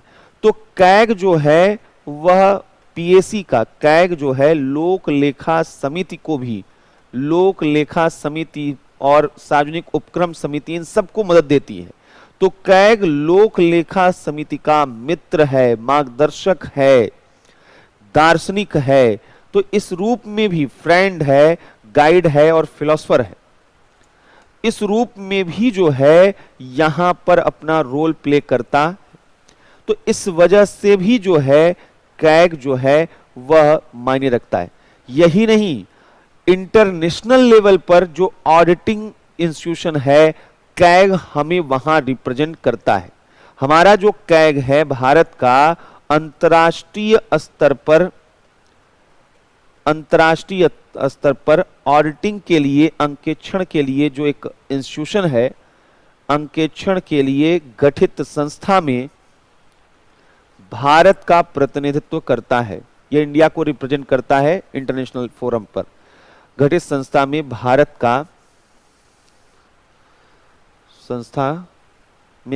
का प्रतिनिधित्व करता है। इसे INOSAI कहते हैं, जो इंटरनेशनल वहां पर ऑडिटिंग इंस्टीट्यूशन है। तो उसे जो है वहां पर भारत का प्रतिनिधित्व करता है। लेकिन कैग की आलोचना कम नहीं है, ये तो रोल हो गए। कैग की आलोचना बड़े स्तरों पर हो रही है। एक चीज और कैग में कि आजकल कैग जो है वह जो निजी सार्वजनिक पीपी, कैग जो है वो आज जो है PPP जो है वह परियोजनाओं का भी अंकेक्षण कर रहा है। ये सब बड़े इंपॉर्टेंट अंकेक्षण कर रहा है, ये भी मालूम होना चाहिए। अब आइए कैग की कमियां क्या रही हैं, क्या प्रॉब्लम रही हैं कैग के लेवल पर, या आलोचना इसको हम बोलें, क्रिटिसिज्म ऑफ कैग। यहां पर कैग की सक्रियता तो देखी गई है, लेकिन आलोचना बहुत ज्यादा भी देखी गई है। पहला, यह देखा जाता है कि कैग के रिपोर्ट में देरी हो रही है। कैग, आप अगर अपना समय पर रिपोर्ट ही नहीं देंगे तो फिर उस पर क्या डिबेट होगा, क्या उससे जागरूकता बढ़ेगी, कैसे? आप भाई कैग के रिपोर्ट को आधार बनाकर सरकार पर दबाव बनाया जाता है। आप रिपोर्ट ही समय पर नहीं दे रहे हैं। इस साल का रिपोर्ट, 2 साल पुराना रिपोर्ट अभी तक जो है वो प्रेजेंटेबल नहीं किया गया, तो फिर वहां पर कैसे हम कहेंगे? तो एक तो है यहां पर कैग का ऊपर आरोप लगता है कि कैग जो है का राजनीतिकरण, यहां पर जो है सवाल उठते। कैग के राजनीतिकरण यानी उसकी स्वतंत्रता निष्पक्षता पर प्रश्न, कैग की स्वतंत्रता और निष्पक्षता पर प्रश्न खड़े हो रहे हैं, निष्पक्षता पर प्रश्न खड़े हो रहे हैं। क्यों? क्योंकि इसकी नियुक्ति जो है पर प्रश्न खड़े हो रहे हैं। एक तो ये, दूसरा जो है यहां पर जो है कहा जा रहा है कि विभिन्न मुद्दों पर निष्पक्ष अंकेक्षण न कर, अभी वर्तमान कैग के ऊपर तो यही सब आरोप लग रहे हैं, विभिन्न मुद्दों पर निष्पक्ष अंकेक्षण न करने का आरोप, कि ये फेयर ऑडिटिंग नहीं कर रहा है, ये सब आरोप लग रहे हैं। समय पर अपनी रिपोर्ट न प्रस्तुत करना, समय पर अपनी रिपोर्ट प्रस्तुत न करना, ये सब आरोप जो है वह उसके ऊपर लग रहे हैं। तो एक तो यहां पर जो है ये बोला जा रहा है। दूसरा बोला जाता है कि कैग के पास कोई कंट्रोलिंग पावर नहीं है, या एडवाइजरी बॉडी, कैग के रिपोर्ट पर कोई कार्यवाही नहीं हो सकती है। कैग केवल सलाहकारी एडवाइजरी इंस्टीट्यूशन है, या एडवाइजरी बॉडी है, केवल सलाहकारी निकाय, या केवल सलाहकारी निकाय, नियंत्रणकारी भूमिका इसके पास नहीं है, कंट्रोलिंग रोल नहीं है। ब्रिटेन और अमेरिका, भारत में यही अंतर है। ब्रिटेन में जो कैग होता है वो केवल ये नहीं देखता है कि पैसे का दुरुपयोग हो रहा है, बल्कि वो मंत्रालयों के द्वारा अगर पैसे का दुरुपयोग किया जा रहा है तो पैसे में कटौती कर सकता है, वहां पर वो पैसे को कट कर सकता है। यहां कैग के पास ये नहीं है कि कोई सरकार जो है, पता चला कैग को कि हाईवे बन रहा है उसमें खूब पैसा लग रहा है और अनावश्यक पैसा, तो अगर ब्रिटेन का कैग होता तो शायद वो रोक देता कि भाई आप ये खर्च नहीं करेंगे, आप ये खर्च नहीं करेंगे। वहां पर कंट्रोलिंग रोल है, यहां पर नहीं है। तीसरा यहां पर बोला जाता है कि कैग हमने किसको बनाया है? एक आईएएस अधिकारी को, जो एक्सपर्ट नहीं होते हैं, वो जनरलाइज्ड तरीके से चीजों को देखते हैं। तो यहां एक्सपर्टाइज जो है, जो होना चाहिए एटीट्यूड, वो नहीं होता है। तो कैग के पास आवश्यक विशेषज्ञता भी नहीं है, कैग के पास आवश्यक विशेषज्ञता भी नहीं है। तो यहां पर इसकी नियुक्ति जो है, आवश्यकता विशेषज्ञता भी नहीं है। तो यहां पर जो है तो नियुक्ति जो है ऐसे ही कर दिया जाता है। तो नियुक्ति प्रक्रिया पर प्रश्न खड़े होते हैं कि अपॉइंटमेंट प्रोसेस, आप किसको अपॉइंट कर ले रहे हैं? तो नियुक्ति प्रक्रिया पर प्रश्न खड़े हो रहे हैं। तो यह भी देखा जा रहा है कि कैग जो है वो कोई बहुत ज्यादा इंपॉर्टेंट रोल इस वजह से नहीं कर पाता है। और भी कई प्रॉब्लम है कैग के सामने, अलग अलग तरीके के प्रॉब्लम है। जैसे इस कैग में जो है एक ही व्यक्ति है, वो सारे निर्णय लेते हैं, तो चेक एंड बैलेंस करने वाला नहीं है। तो कैग अभी क्या है, एकल जो है वह आयोग, एकल सदस्यीय आयोग है, यह सिंगल मेंबर बॉडी है, एकल सदस्यीय आयोग है, तो चेक एंड बैलेंस नहीं हो पाता है। एकल सदस्यीय आयोग है तो प्रभावी अवरोध और संतुलन जो है, प्रभावी संतुलन यहां पर इफेक्टिव बैलेंस नहीं हो पाता है, एक व्यक्ति का मनमाना चलता रहता है। तो ऐसे में फिर सवाल उठता है कि क्या सुधार होना चाहिए। तो कैग में सुधार क्या होना चाहिए, ये यहां पर प्रश्न बनता है।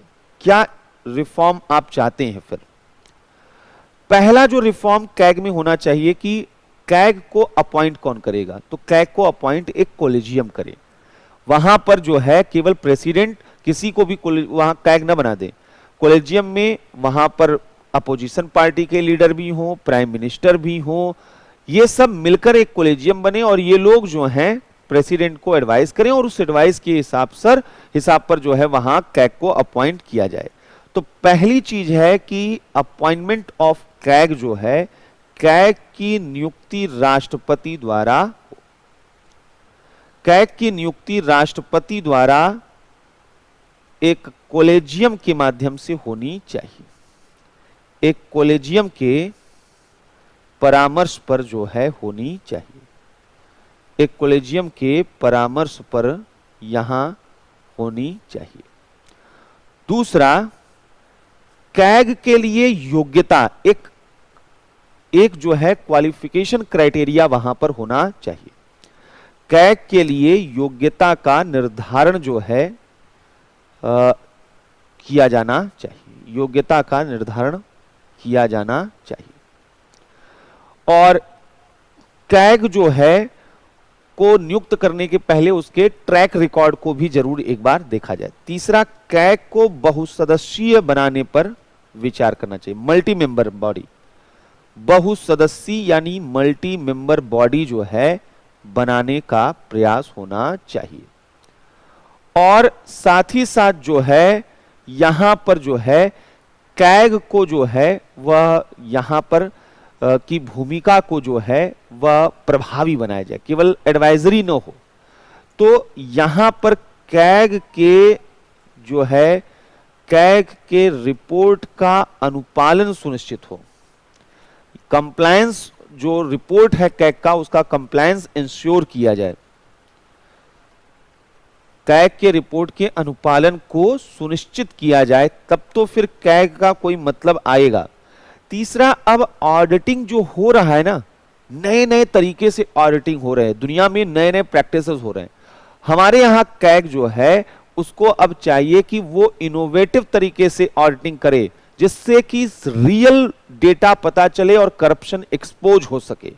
तो यहां पर जो है अंकेक्षण की पद्धतियों में जो ऑडिटिंग के मेथोडोलॉजी हैं उसमें इनोवेशन की जरूरत है, अंकेक्षण के पद्धतियों में नवाचारिता जो है वो आनी जरूरी है। तो ये तो यहां पर जो है ये देखा जाता है। तो ये हो गया हमारा जो है कैग के बारे में जो भी प्रीलिम्स मेंस में क्वेश्चन बन सकते हैं। अब नेक्स्ट हमारे लिए जो कमीशन है वह कॉन्स्टिट्यूशनल बॉडी है, national commission for scheduled cast and national commission for scheduled tribe. तो एक एक करके देखना है। पहले हम यहां पर समझते हैं राष्ट्रीय अनुसूचित जाति आयोग और यहां पर जो है जनजाति आयोग, ये दोनों पहले हम एक साथ जोड़ते हैं और फिर अलग अलग करके देखेंगे। ये एक साथ देखते हैं और फिर अलग अलग करके देखते हैं, मतलब क्या है। असल में पहले हमारे कॉन्स्टिट्यूशन में आर्टिकल 338 में केवल इतना कहा गया था कि प्रेसिडेंट शेड्यूल कास्ट और शेड्यूल ट्राइब के अपलिफ्टमेंट के लिए जो है एक स्पेशल ऑफिसर को अपॉइंट करेंगे। आगे चलकर महसूस किया गया कि एक ऑफिसर के जरिए वह शेड्यूल कास्ट शेड्यूल ट्राइब के लाइफ में कोई क्वालिटेटिव चेंज आने वाला नहीं। ऐसे में डिमांड ये बढ़ी कि क्यों ना एक कमीशन बना दिया जाए शेड्यूल कास्ट और शेड्यूल ट्राइब के लिए। 65th कॉन्स्टिट्यूशनल अमेंडमेंट लाया गया 90 में और एक नेशनल कमीशन एक कॉन्स्टिट्यूशनल बॉडी के रूप में शेड्यूल कास्ट और शेड्यूल ट्राइब के लिए लाया गया, लेकिन ये कंबाइंड था, दोनों के लिए था। इस आयोग ने काम करना शुरू तो किया, लेकिन प्रॉब्लम यह था कि ये एक साथ अनुसूचित जाति जनजाति दोनों के लिए काम कर रहा था। समस्या यह है कि शेड्यूल कास्ट और शेड्यूल ट्राइब डिप्राइव्ड क्लासेस जरूर हैं, लेकिन दोनों का जो सोशल कंडीशन इकोनॉमिक कंडीशन है उसमें बहुत बड़ा डिफरेंस है, वो वहां पर मालूम होना चाहिए था। और एक आयोग नहीं, इसके लिए दो आयोग की जरूरत थी। इसीलिए 90th कॉन्स्टिट्यूशनल अमेंडमेंट से यहां पर जो दोनों 89th कॉन्स्टिट्यूशनल अमेंडमेंट से इन दोनों को अलग अलग कर दिया गया, यानी एक separate commission for scheduled caste और एक सेपरेट जो है शेड्यूल ट्राइब के लिए कर दिया गया। आर्टिकल 338 वह national commission for scheduled cast की बात करता है, आर्टिकल 338A वह शेड्यूल ट्राइब कमीशन की बात करता है। अब दूसरी एक और यहीं पर चीज समझिएगा, शेड्यूल कास्ट या शेड्यूल ट्राइब का यह कैसे डिसाइड होता है कि कौन शेड्यूल कास्ट है कौन शेड्यूल ट्राइब है। तो यह डिसाइड हमारे यहां प्रेसिडेंट ऑफ इंडिया करते हैं, यह राज्यों के स्तर पर नहीं होता है। अनुसूचित जातियों और जनजातियों का निर्धारण कौन करता है, वह राष्ट्रपति के द्वारा किया जाता है। तो एक एक करके यहां पर समझते हैं।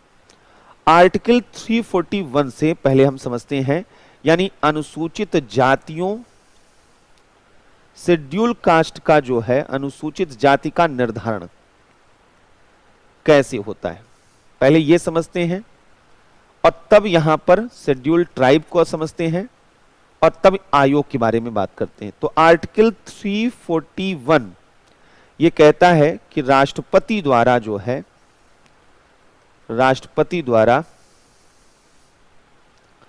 वह एक अधिसूचना के माध्यम से, एक नोटिफिकेशन के थ्रू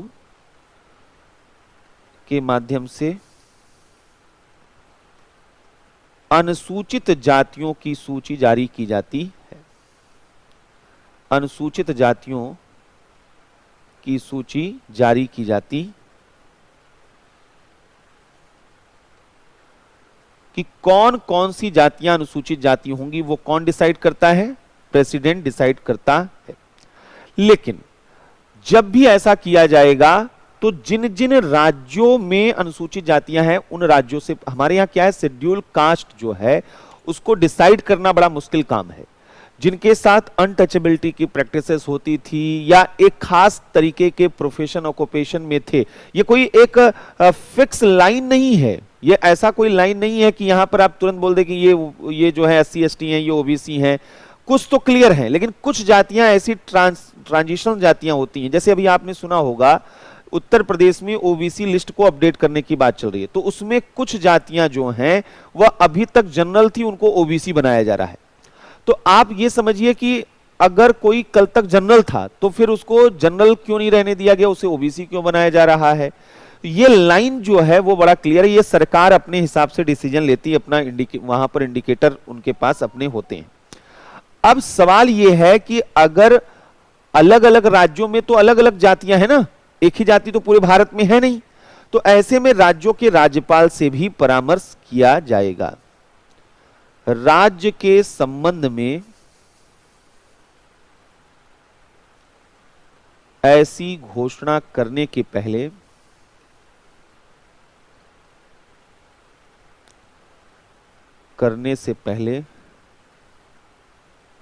राज्यपाल से परामर्श किया जाता है। कौन करेगा? राष्ट्रपति। राज्यपाल से परामर्श किया जाता है। अब एक चीज समझिएगा, schedule caste, schedule tribe, OBC कोई भी हो, जब इनकी लिस्ट निकलती है, एक होता है ऑल इंडिया लेवल पे कौन अनुसूचित जाति है, और कई बार राज्य हो सकता है कि एक जाति इस राज्य में अनुसूचित जाति हो और दूसरे राज्य में वो OBC जाति हो, पॉसिबल है। ये कई बार इस तरीके के सिचुएशन आते हैं। तो राष्ट्रपति अधिसूचना जारी कर देश भर के लिए बता देंगे कि ये अनुसूचित जातियों का लिस्ट है। केंद्र में जो भी सर्विसेज होंगी उनमें अनुसूचित जातियों का संदर्भ अगर होगा तो ये जातियां अनुसूचित जातियां हैं। अलग अलग राज्यों में अनुसूचित जातियों की अलग लिस्ट निकल सकती है, लेकिन वो लिस्ट राज्यपाल के परामर्श पर ही निकलेगी, और वो लिस्ट कौन निकालेगा? वो भी राष्ट्रपति ही निकालेंगे। तो पहली चीज, अनुसूचित जातियों का निर्धारण कैसे किया जाता है। दूसरा है अनुसूचित जनजातियों का निर्धारण। अनुसूचित जनजातियों का निर्धारण, तो शेड्यूल ट्राइब जो हैं इनको कैसे डिसाइड किया जाता है? यहां पर आर्टिकल 342 और सेम लाइन कि राष्ट्रपति द्वारा अधिसूचना जारी कर, एक नोटिफिकेशन इशू कर वो बताया जाता है कि कौन सी जातियां अनुसूचित जनजातियां हैं, शेड्यूल ट्राइब हैं या नहीं, और राज्यों के संबंध में राज्यपाल से परामर्श। राज्यों के संबंध में राज्यपाल से परामर्श के बाद, राज्यपाल से परामर्श के बाद। क्लियर है? अब आइए यहां पर संविधान में इन दोनों के बारे में क्या लिखा गया। संविधान में आर्टिकल 338 इस बारे में बताता था कि अनुसूचित जातियों और जनजातियों के लिए एक विशेष अधिकारी की नियुक्ति होगी। यह अनुच्छेद 338 में बोला गया था। अनुसूचित जातियों व जनजातियों के लिए मूल संविधान में, ओरिजिनल कॉन्स्टिट्यूशन जो था शुरुआती, उसमें बाद में अमेंडमेंट हुए, ओरिजिनल कॉन्स्टिट्यूशन में अनुसूचित जातियों में जातियों व जनजातियों के लिए एक स्पेशल ऑफिसर, एक विशेष अधिकारी, एक विशेष अधिकारी की बात यहां पर की गई थी। लेकिन 65th कॉन्स्टिट्यूशनल अमेंडमेंट हुआ, 65th कॉन्स्टिट्यूशनल अमेंडमेंट किया गया, संविधान संशोधन, और इसके स्थान पर एक विशेष अधिकारी के स्थान पर राष्ट्रीय अनुसूचित जाति व जनजाति आयोग का गठन किया गया, जनजाति आयोग का गठन किया गया। आगे चलकर फिर इसमें बदलाव किया गया, आगे चलकर 89th कॉन्स्टिट्यूशनल अमेंडमेंट 2003, ये 90 में था, तो 2003 में यहां पर जो है अनुच्छेद 338 के तहत राष्ट्रीय अनुसूचित जाति आयोग, राष्ट्रीय अनुसूचित जाति आयोग कर दिया गया, और अनुच्छेद 338 ए के तहत राष्ट्रीय अनुसूचित जनजाति आयोग का गठन कर दिया गया। तो अब ये दो अलग अलग संवैधानिक आयोग हैं, ये पहले तो क्लियर होना चाहिए। इन दोनों आयोगों को एक साथ अगर देखें तो इनकी संरचना एक साथ आप समझ सकते हैं। दोनों आयोगों में यह देखा जाता है, दोनों जो कमीशन हैं, दोनों आयोग में, अलग अलग आयोग हैं, दोनों आयोग में एक अध्यक्ष होते हैं, एक अध्यक्ष चेयरपर्सन होते हैं, एक उपाध्यक्ष होते हैं, एक वाइस चेयरमैन होते हैं, और एक जो है 3 सदस्य होते हैं, 3 सदस्य होते हैं। तो 5 सदस्यीय जो है आयोग होता है। National commission for scheduled caste और national commission for scheduled tribe दोनों 5 मेंबर बॉडी होते हैं। यहां पर जो है इनकी नियुक्ति राष्ट्रपति द्वारा की जाती है। इनकी नियुक्ति किसके द्वारा की जाती है? इनकी नियुक्ति राष्ट्रपति द्वारा की जाती। केवल राष्ट्रपति द्वारा नियुक्ति ही नहीं की जाती है, इनकी सर्विस जो कंडीशन है, इनका जो टेन्योर है, उसका भी निर्धारण वह राष्ट्रपति द्वारा किया जाता है। इनके कार्यकाल और सेवा शर्तों का निर्धारण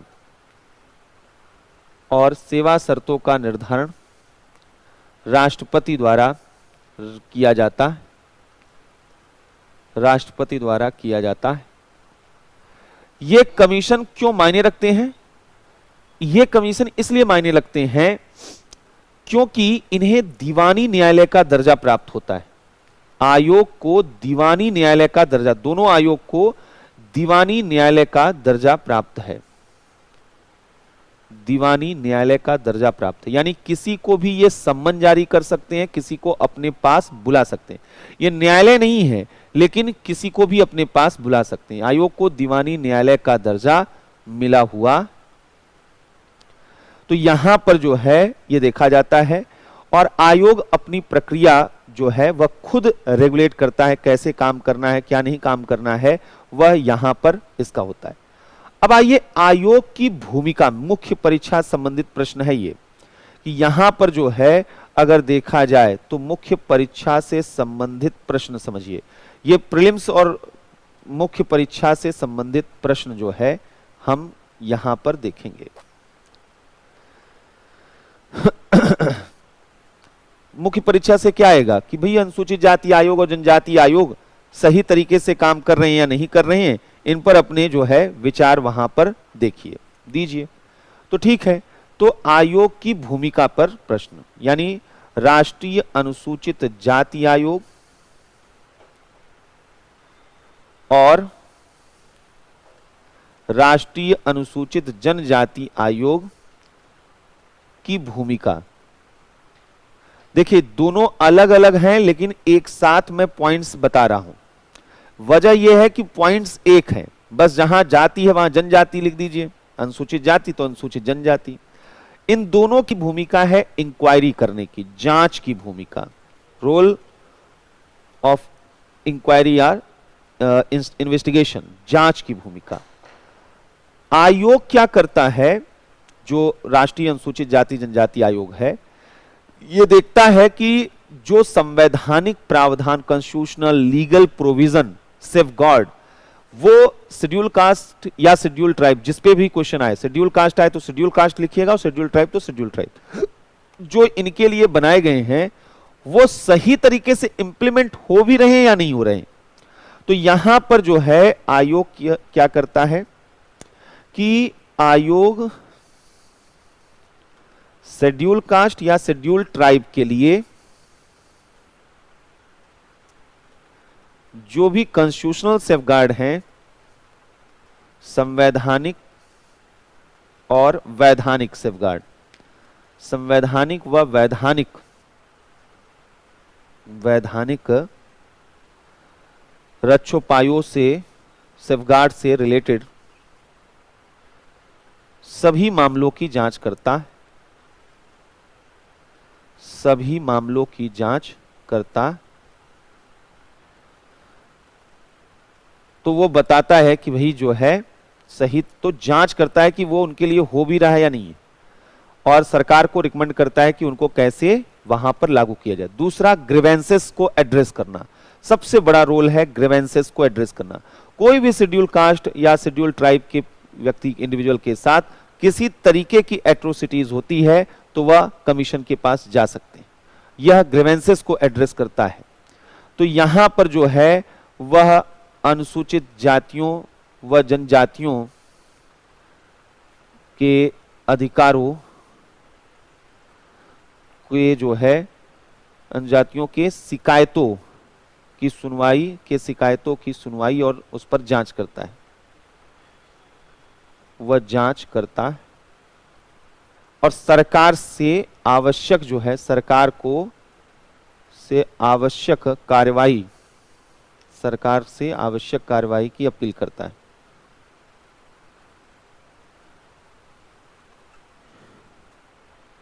ये आयोग यहां पर करता है।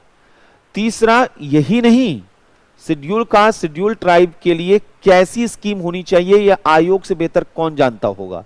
तो यह आयोग है जो सरकार को बताती है, इनपुट देती है कि भाई इनके लिए क्या और कैसे काम करना चाहिए। यानी सोशियो इकोनॉमिक डेवलपमेंट के प्लानिंग में आयोग का, कमीशन का बड़ा रोल होता है। शेड्यूल कास्ट और शेड्यूल ट्राइब के सोशियो इकोनॉमिक डेवलपमेंट, सामाजिक आर्थिक विकास की योजना में पार्टिसिपेशन, भाग लेना, ये इसका बड़ा काम होता है। तो ये क्या करता है कि उनके राष्ट्रपति को ये सिफारिश करता है, यह जो है शेड्यूल कास्ट और शेड्यूल ट्राइब्स के संरक्षण और कल्याण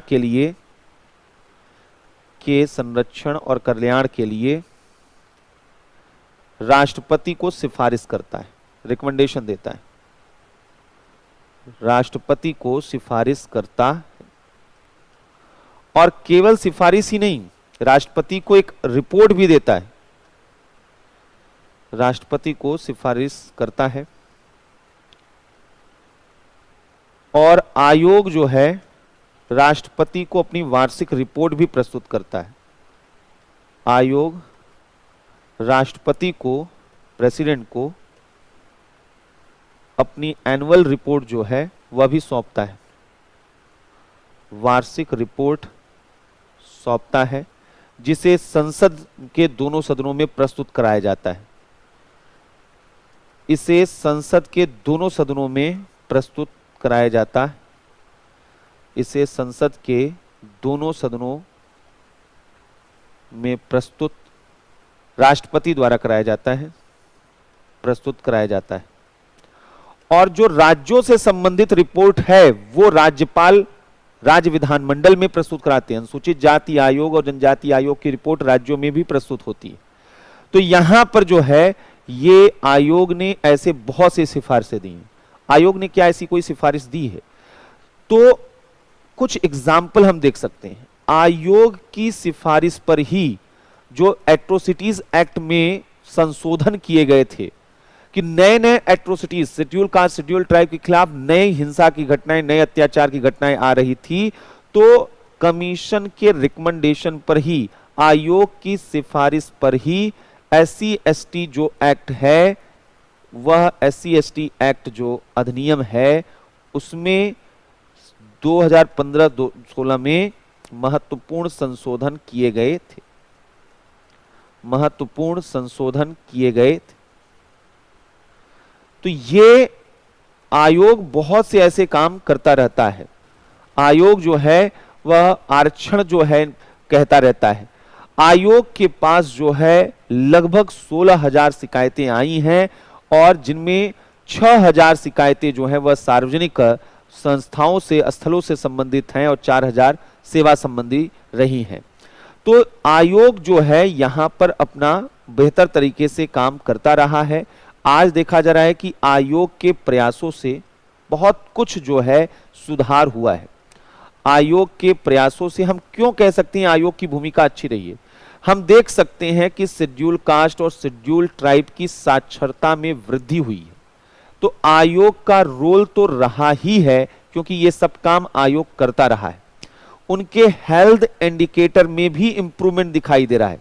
शेड्यूल कास्ट शेड्यूल ट्राइब के स्वास्थ्य संकेतकों में सुधार देखा जा रहा है। यह भी बहुत महत्वपूर्ण यहां पर है।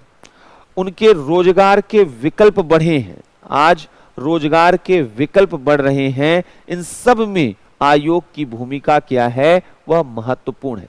ये अनुसूचित जाति अपने परंपरागत व्यवसाय को क्या कर रहे हैं, छोड़ रहे हैं, और उस दौरान उन पर जब हमले होते हैं, उनके साथ भेदभाव होता है, तो राष्ट्रीय अनुसूचित जाति आयोग उन्हें प्रोटेक्ट करता है।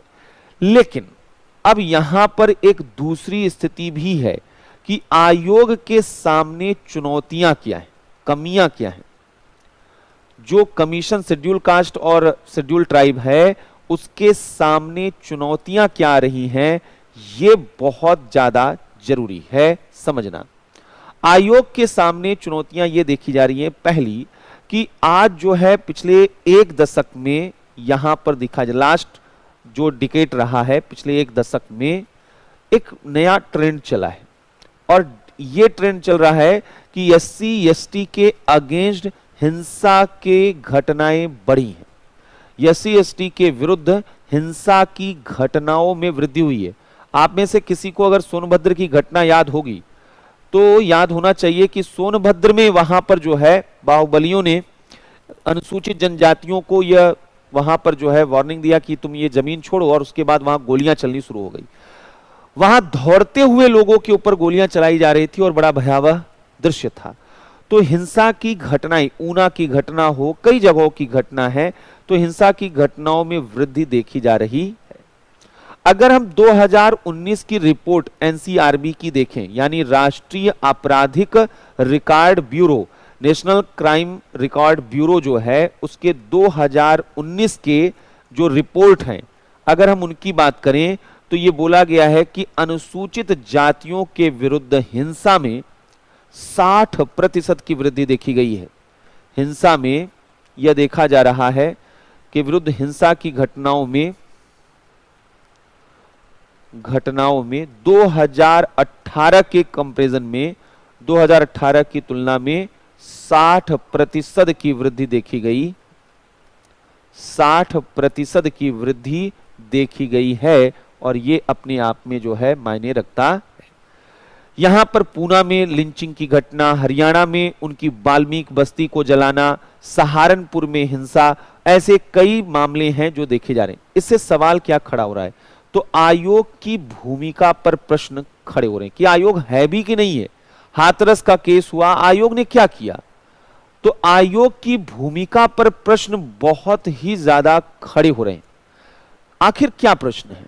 पहला प्रश्न है, कोई आइडेंटिटी, कोई ऑटोनॉमी कुछ है आयोग का, या आयोग एक गवर्नमेंट की एजेंसी है, गवर्नमेंट के अगेंस्ट कुछ नहीं बोल सकती है। तो पहला जो है वह पहचान और स्वायत्तता का मुद्दा है, आइडेंटिटी और ऑटोनॉमी का जो इशू है वो यहां पर आता है। सबसे बड़ी चीज क्या है, सबसे बड़ी समस्या क्या है? कोई भी आप में से अगर कोई शेड्यूल कास्ट शेड्यूल ट्राइब से बिलोंग करता होगा, आप खुद अपने ऊपर सोचिए, आप पढ़े लिखे हैं, कि अगर आपको किसी की जरूरत पड़ गई, किसी प्रकार की जरूरत पड़ गई आयोग के पास जाने की, तो क्या जानकारी है, आयोग कौन कहां कैसे है, आयोग के पास आप कैसे जाएंगे? आप तो पढ़े लिखे हैं, आप नेट वगैरह खोज सकते हैं, लेकिन उसमें भी 10 तरीके की उलझने आप खोज के देखिएगा। अगर आयोग से संपर्क आपको करना हो तो आप कैसे करेंगे? अब आपको पता चला कि उसका कार्यालय दिल्ली में है, तो इसका मतलब दिल्ली जाएं। आप फोन वहां से कांटेक्ट उठा रहे हैं, फोन लग ही नहीं रहा है। तो कांटेक्ट करने के तरीके, और आम आदमियों के लिए तो और ज्यादा मुद्दा है। तो पहली बात यह है कि आयोग के संबंध में जनता में ही पर्याप्त जागरूकता नहीं है। आयोग के संबंध में आम जनता में पर्याप्त जागरूकता नहीं है, आम जनता में पर्याप्त जागरूकता है ही नहीं, पर्याप्त जागरूकता नहीं है। देखा जा रहा है कि नियुक्ति जो है राजनीतिक, आयोग में राजनीतिक नियुक्तियों का आरोप है कि सब सरकार के लोग होते हैं। आयोग में अधिकांशतः राजनीतिक नियुक्तियां होती हैं, अधिकांशतः पॉलिटिकल अपॉइंटमेंट होते हैं, सरकार के लोग, दल के लोग होते हैं। अब तो ये नियम बन गया है कि जो सांसद हैं वो भी आयोग के अध्यक्ष बन सकते हैं। तो अगर बीजेपी की सरकार है तो बीजेपी के सांसद अध्यक्ष बन जाएंगे, कांग्रेस की सरकार रहेगी, सपा की सरकार रहेगी, किसी की सरकार रहेगी, उसके सांसद अध्यक्ष बन जाएंगे। अब जब सरकार का ही सांसद इसका अध्यक्ष है तो सरकार की जो दोषपूर्ण नीतियां हैं उसकी आलोचना तो करने से रहा। तो अधिकांशतः राजनीतिक नियुक्तियां होती हैं, इसलिए आयोग सरकारी एजेंसियों के कार्यक्रम पर, उनकी फंक्शनिंग पर क्वेश्चन नहीं उठाता है। पुलिस पर क्वेश्चन नहीं उठाएगा, वह यहां पर सरकारी कार्यालयों पर सवाल खड़ा, क्योंकि उससे सरकार की बदनामी होगी। तो आयोग सरकारी एजेंसियों के, इसलिए आयोग जो है सरकारी एजेंसियों के कार्यक्रम पर प्रश्न उठाने से बचता है। सरकारी एजेंसियों के कार्यकरण पर प्रश्न उठाने से बचता, प्रश्न उठाने से बचता। तो यहां पर एक तो ये दिखाई देता। दूसरी प्रॉब्लम यहां पर क्या है कि आयोग केवल सलाहकारी निकाय है। आयोग केवल क्या है? सलाहकारी निकाय है, एक एडवाइजरी बॉडी है। कोई इसकी बातें सुने या ना सुने, तो ये भी पहचान का ही मुद्दा है, सलाहकारी निकाय है। और सरकार इसकी सिफारिश स्वीकार नहीं कर सकती, सरकार के लिए बाध्यकारी नहीं है। तो आप समझ सकते हैं कि फिर क्या इसका कोई प्रभाव रहेगा। गवर्नमेंट के लिए ये बाइंडिंग नहीं है। सरकार आयोग के प्रति गंभीर नहीं है। अभी स्थिति ये थी कि आयोग में अध्यक्ष का पद रिक्त था, 1 साल हो गए आयोग का अध्यक्ष किसी को बनाया नहीं गया। तो जब आप अध्यक्ष नहीं बना रहे, मतलब कोई व्यक्ति ही नहीं है भारत में कि आयोग का अध्यक्ष बन सके, और अगर ऐसा है तो आप मान के चल रहे हैं कि ये कुछ यहां पर खास करने वाला नहीं है। यहां पर आयोग को पर्याप्त बजटीय आवंटन भी नहीं है, आयोग के पास पर्याप्त बजटीय आवंटन नहीं है, इसके पास पैसा भी नहीं है, फंड भी नहीं है। तो करेगी क्या ये काम? आयोग जो है बस एक कार्यालय में बैठी रहेगी। तो ये भी यहां पर जो है यह जो है, और यह मंत्रालय पर टिकी रहती है। पैसा इसको कहां से मिलेगा? कोई स्वतंत्र इसका फंड नहीं है, पैसा सामाजिक न्याय अधिकारिता मंत्रालय इसको देगी। अब सवाल यह है कि जो मंत्रालय देगी तो मंत्रालय अपने हिसाब से काम भी कराएगी। तो ये एक प्रॉब्लम यहां पर आता है। तीसरी प्रॉब्लम है कि शिकायतों के निस्तारण में बड़ी निष्क्रियता है। जो ग्रीवेंसेस, उनका सेटलमेंट जो है बहुत पैसिव तरीके से करता है। शिकायतों के निस्तारण में निष्क्रियता देखने को मिलती है। ग्रीवेंसेस बहुत आते हैं इसके पास, लेकिन बहुत धीमे धीमे उसका जो है वह करती है। पहली चीज प्रॉब्लम क्या है? एक होता है कि आयोग कोई भी हो जो दूसरों के लिए है वह खुद उनके पास तक पहुंचे। सर्विस एट योर डोर, आयोग ये सब नहीं करती। आयोग तो अपना कार्यालय में बैठा हुआ है। आना है अनुसूचित जातियों जनजातियों को आओ, और नहीं आना है तो फिर जो भी हो जैसा भी हो, ये वाला जो अप्रोच रहता है। तो एक सेल्फ इनिशिएशन नहीं है इनके पास। तो यहां पर आयोग जो है अनुसूचित जातियों या जनजातियों तक स्वयं पहुंचने के लिए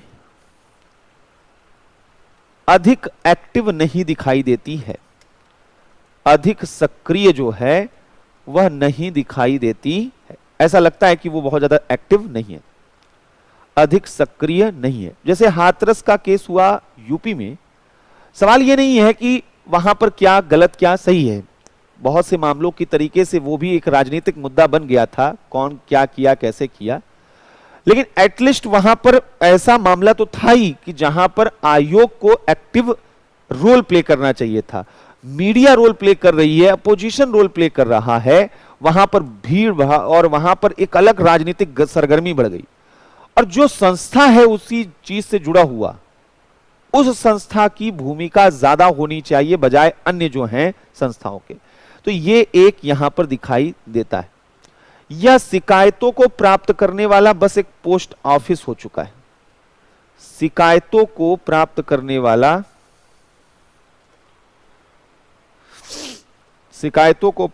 वाला एक पोस्ट ऑफिस हो चुका है, पोस्ट ऑफिस हो चुका। अधिकांश मामले, अधिकांश शिकायतें लंबित हैं, इसके पास अधिकांश शिकायतें लंबित हैं, पेंडिंग हैं, उन पर कोई कार्रवाई हुई ही नहीं है। अधिकांश शिकायतें जो हैं वह लंबित यहां पर दिखाई देती। तो ये एक बड़ा प्रॉब्लम यहां पर आता है। चौथा चीज जो है, इंस्टीट्यूशनल कैपेसिटी बहुत इफेक्टिव नहीं है, संस्थागत क्षमता प्रभावी नहीं है। मतलब क्या है? इंस्टीट्यूशनल कैपेसिटी यहां पर अगर नहीं है, संस्थागत क्षमता प्रभावी नहीं है, तो यहां पर इसका मतलब है कि शेड्यूल कास्ट या शेड्यूल ट्राइब कमीशन को इसे वॉचडॉग के रूप में देखा जाता है कि भाई वॉचडॉग के रूप में उनके अधिकारों की रक्षा कर सको और वहां पर, लेकिन यहां पर क्या है? दक्ष व कुशल कर्मचारी का अभाव है।